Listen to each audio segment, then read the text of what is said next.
very good evening and a very warm welcome to State of Business on our television. I am Savindri Jayawardena. Let's look at the top stories for the day. Appropriation bill for the next year to be presented in Parliament in October. Stock market embarks on digitalization, enabling end-to-end connectivity via electronic devices. News in detail. The government plans to present the appropriation bill for 2021 in Parliament in the second week of October. Thus, the cabinet approval was granted yesterday to the proposal made by Prime Minister Mahinda Rajapaksa as the Finance Minister to draft the appropriation bill. Accordingly, Prime Minister Mahinda Rajapaksa, under the capacity of the Minister of Finance, has tabled the policy framework to the Cabinet of Ministers to be followed in preparation of the budget for the year 2021. Meanwhile, it was noted that the resources should be allocated for realizing the objectives mentioned in the Gazette notification published in relation to entrusting subject areas to the ministries and the state ministries. Moreover, the cabinet proposal has mentioned that special attention must be given for the goals of providing drinking water to all, implementing the program for renovation and improving of 100,000 kilometers of roads, and giving priority to aquatic resources and irrigation sector. Significantly, it was stressed that the resources should be allocated for the state investment programs following the cost management methodologies under the prevailing circumstances, since the estimation reveals that the state revenue for the 2021 would be approximately 10.2% from the gross domestic production. The bill has shown the importance of achieving more productive results while engaging lesser amount of resources. Moreover, Cabinet co-spokesman Minister Dr. Ramesh Patrina stated that the Cabinet approval was given yesterday for the submission of 4 Gazette notifications published under the Sri Lanka Export Development Act No. 40 of 1979 for parliamentary approval. The Cabinet of Ministers approved the proposal presented by Minister of Trade Dr. Bandula Gunawardena to table 4 Gazette notifications published under the Sri Lanka Export Development Act No. 40 of 1979 for parliamentary approval. Thus, as per the request of the Ministry of Health, the Armed Forces and the COVID Centre, Minister Dr. Bandula Gunawardena has proposed to exempt medicine, chemical, sanitary equipment, machinery required for the prevention of COVID-19 from cess tax in the processes such as importation and supply or donation. It was further proposed to charge the cess on Portland cement on unit basis instead of on rate basis, remove cess on importation of cement cubes, and impose the cess on importing certain parts required for footwear manufacturing, filament bulbs and flexible materials. On other key cabinet decisions, it was agreed to print passports and government confidential documents by the government printing department. Moreover, cabinet approval was provided to set up a new industrial city covering both Gampaha and Kegalle districts to manufacture and assemble electrical and electronic components and manufacture and assemble apparel and related products. Subsequently, it was agreed to amend the labour laws to enable the increase of the minimum age of engagement in service up to 16 years to suit the legal provisions describing the compulsory age of schooling as 16 years. In the meantime, Cabinet spokesman and Minister of Mass Media Keheli Rambukwala responded to the queries of the journalists in relation to the swearing of the death row parliamentarian Premalal Jayasekara. The murder is not something that anyone can be happy. The consequences of murder also is something which we are all sad about. But the issue here is when a court gives a decision, a lower court gives a decision of a murder and a higher court has turned it down and given the right, and if the speaker stops it, the basic principles of good governance diminishes immediately. Because then the parliament overpowers the judiciary. The same judiciary who gave the judgment at that point in time, all of you are praised, saying that judiciary is fair and unbiased. Now the same judiciary or a higher court gives a decision, then you all come out with all these things. And if the speaker turns it down, then where is the good governance? A judicial procedure has been turned down by the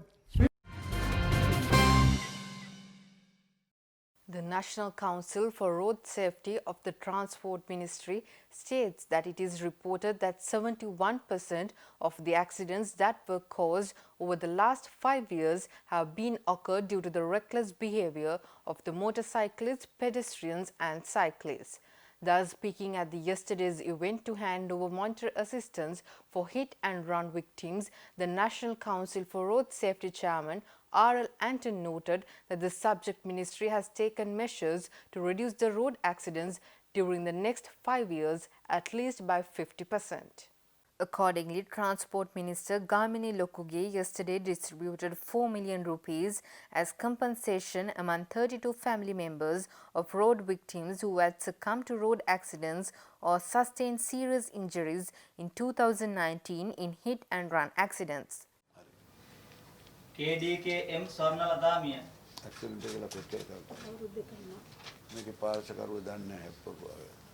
Subsequently, during the event, it was highlighted that at least 10 people are being killed by road accidents daily and nearly 20 are becoming disabled.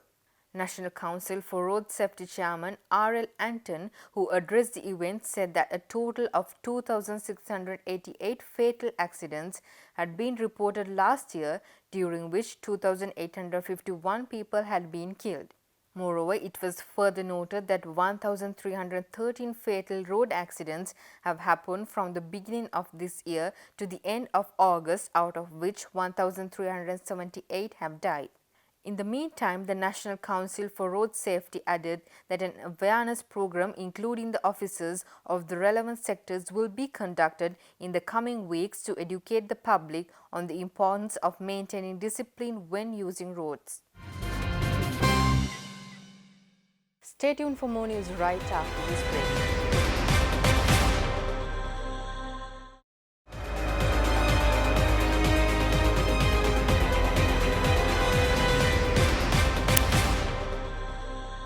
Marking another milestone of the Sri Lankan stock market, Colombo Stock Exchange goes for digitalization of all stakeholder touchpoints, enabling end-to-end connectivity via electronic devices. In marking this special moment, a special market opening ceremony was held by the Securities and Exchange Commission of Sri Lanka and the Colombo Stock Exchange under the patronage of Prime Minister Mahinda Rajapaksa this morning. The launch event themed Hyperleap to the Future was also attended by the State Minister of Money, Capital Market and State Enterprise Reforms Ajit Niwad Cabral, State Minister for Gem and Jewellery Related Industries Lohan Ratwata, Secretary to the Treasury and Ministry of Finance S.R. Artigaler, and by other distinguished invitees from foreign missions in Sri Lanka, stockbroker firms, listed companies and the Sri Lankan business fraternity. A strategy was formed to digitalize all stakeholder touchpoints, enabling end-to-end connectivity electronically with an interactive user interface and user experience. The first phase of this initiative was to convert paper-based statements to electronic form and to facilitate companies listed on the CSE to pay dividends electronically to shareholders. As part of the second phase of the initiative, the CSC and SEC today launched a transformative digital offering through the new CSC mobile app, an end-to-end digital onboarding and online account opening feature that removes the barriers to entry for new investors and enables any eligible prospective investor around the country to open a central depository system account to trade in the market without the need to visit a branch office. The event also featured a further revamp of CSC and SEC digital touchpoints, including new CSC, SEC and CDS websites, which were relaunched with user-friendly interfaces.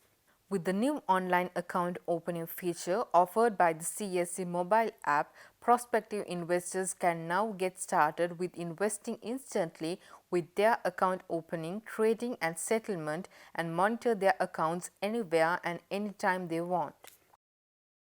Addressing the CSE's event, its chairman Dumit Fernando highlights that the new digitalization program of the CSE enables in achieving the goals to revitalize long-term capital mobilization for businesses and to enable wealth generation for all citizens.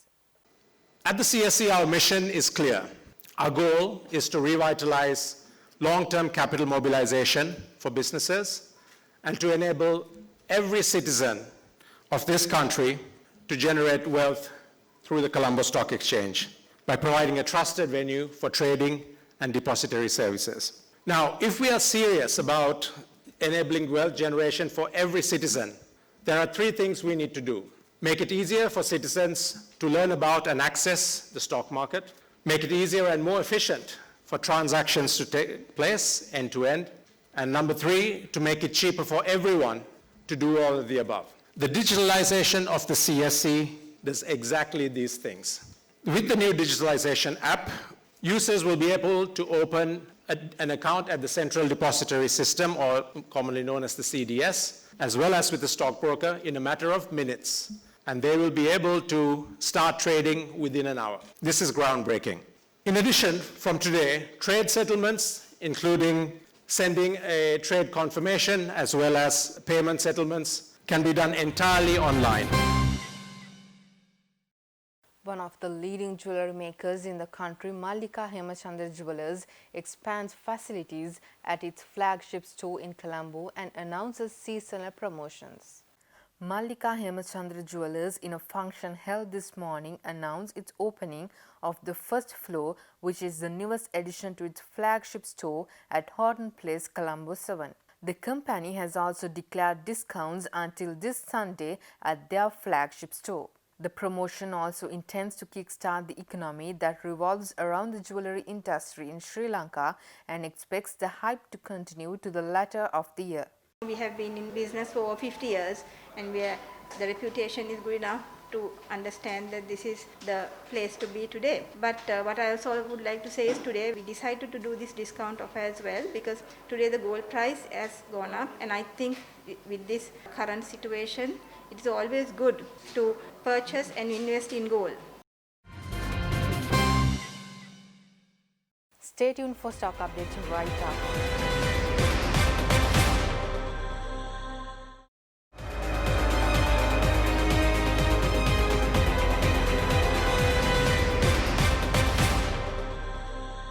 Welcome back after the break. Trading at Colombo Stock Exchange ended on a positive note today.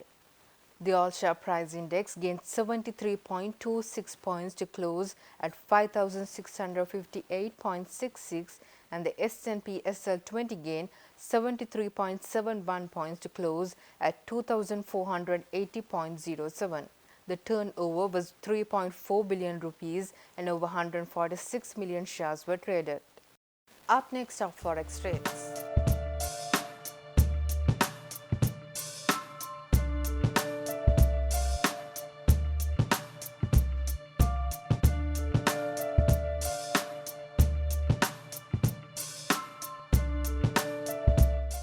And that's all news for today. See you tomorrow with State of Business at the usual time.